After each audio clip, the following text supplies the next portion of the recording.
তিনটা দোয়ার কথা বলি। আল্লাহ তাআলা এমন ভাবে সেই সমস্যা দূর করেছেন যে মনে হচ্ছে আসমান থেকে মনে হচ্ছে সাহায্য নাজিল হয়েছে। আমার প্রশ্ন হলো, আমাদের কৃষকেরা শনি ও মঙ্গল বারে খেতে ধানের চারা রোপণ করে না, এর সমাধান চাই। কেন রোপণ করে না? শনি মঙ্গলবারে কি সমস্যা? ও অমঙ্গল, মানে বার ভালো না।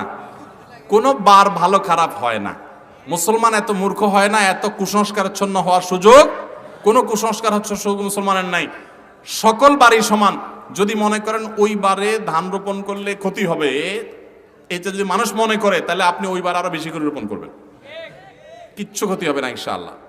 অনেকে আছে বাম চোখ লাফাইলে মনে করে হায় রে কোনো দুর্গতি আছে, বলে আছে না, যে বাম চোখ আমার লাফায় কেন? তা আমি বলি, বাম চোখ লাফাইলে আরো সুবহানাল্লাহ আলহামদুলিল্লাহ বলবেন, এটার সাথে কোনো দুর্গতির কোনো সম্পর্ক। অনেকে মনে করে ডান হাতের তালু চুলকালে টাকা আসে। তা আমার কথা হলো, ডান হাতের তালু চুলকালে যদি টাকা আসে, তাহলে ওই সূত্রা পাতা লাগায় চুলকানি বন্ধ হবে না, টাকা আসা বন্ধ হবে না? এত সহজ? এগুলো সব কুসংস্কার। কোন বারের সাথে কোনো কল্যাণ অকল্যাণ নিহিত। বলো যে অমুকের চেহারা দেখছি আজ সকালে, তো শেষ দিনটা আজকে।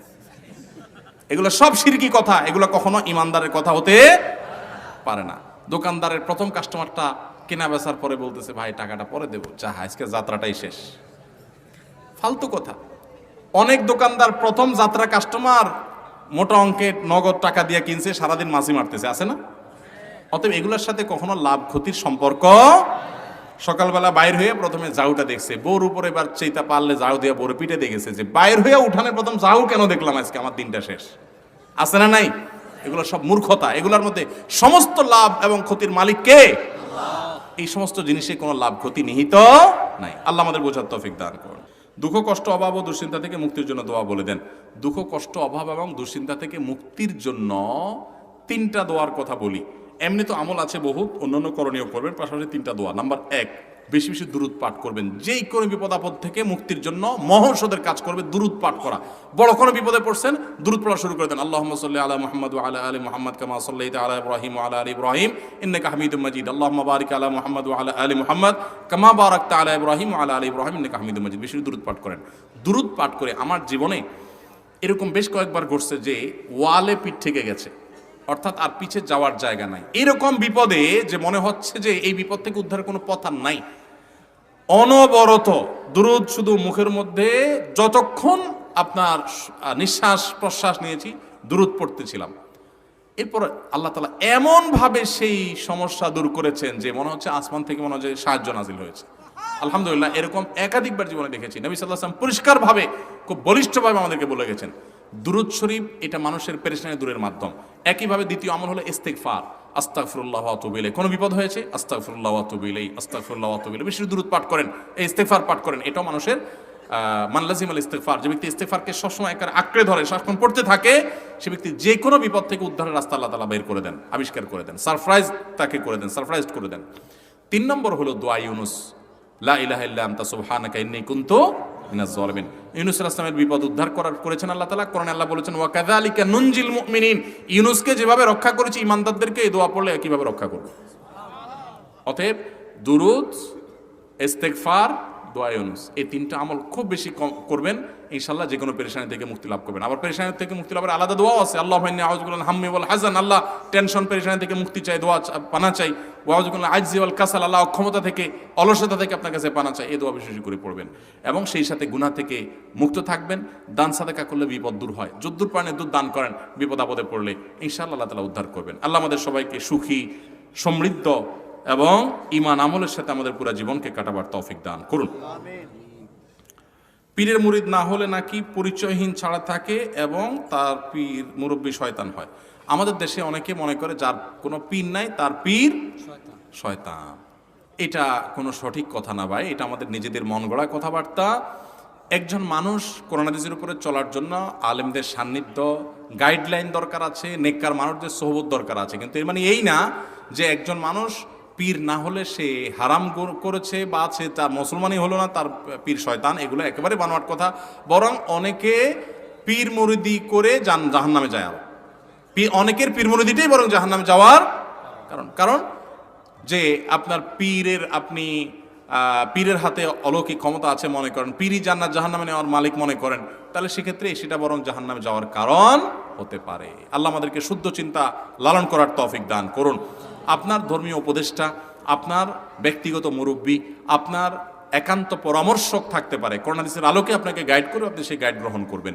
কিন্তু সেই জায়গায় যদি আপনি তাকেই সর্বেসর্বা বানিয়ে নেন, আল্লাহ নির্দেশের উপরে প্রাধান্য দিয়ে দেন এবং অন্ধভাবে অনুসরণ করেন, মনে রাখেন অন্ধ অনুসরণ আল্লাহ এবং তার রাসূল ছাড়া আর পৃথিবীতে কোনো মানুষের করার সুযোগ, যত বড় হুজুর হোক, যাই বলবো সব মানবো না, যতক্ষণ কোরআন হাদিসের আলোকে বলবো, আমার বুঝে আসলেও মানবো, না হলেও মানবো, আর না হলে মানা যাবে না। আল্লাহ আমাদের সবাইকে আমাদের তৌফিক দান করুন।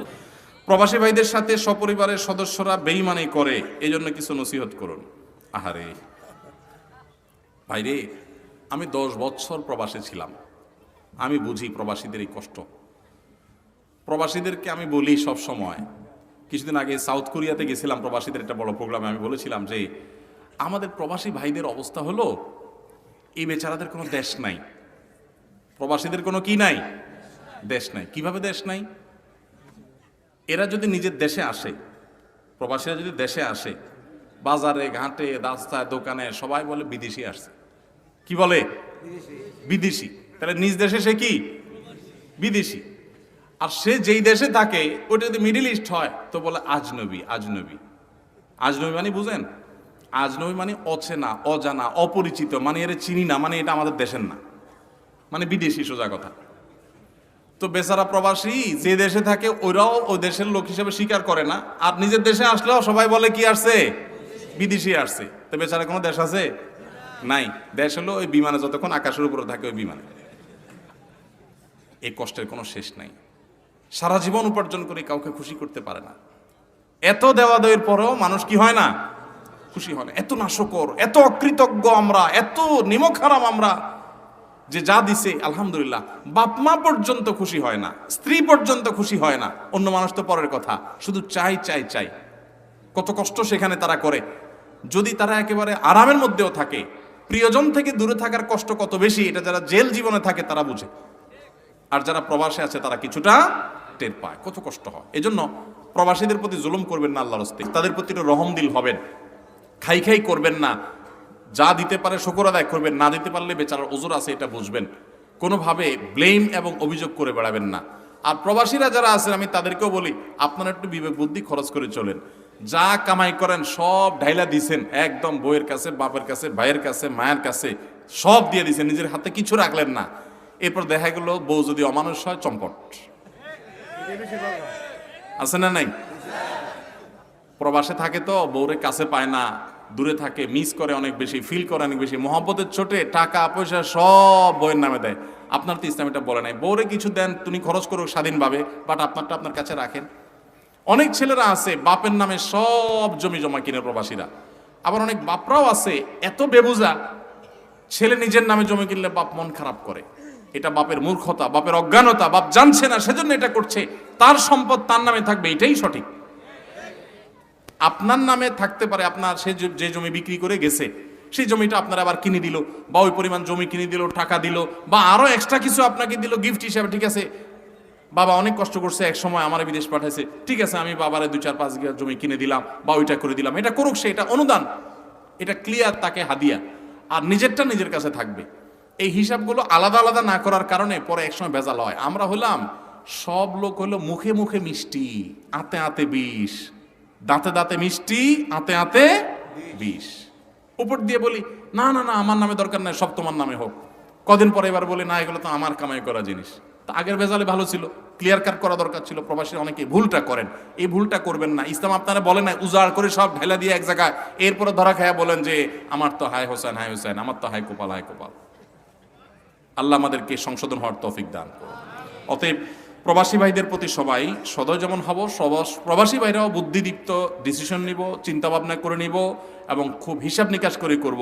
অনেক প্রবাসী এখনো আছে নিজের অ্যাকাউন্টও নাই, টাকা সব আরেকজনের কাছে পাঠাচ্ছে। এই ভুল কাজগুলো করবেন না আল্লাহর ওয়াস্তে, এবং নিজের হাতে জিনিস রাখবেন যাতে করে কেউ আপনার সাথে বিট্রে করতে না পারে। আল্লাহ ওনাদেরকে বোঝার তৌফিক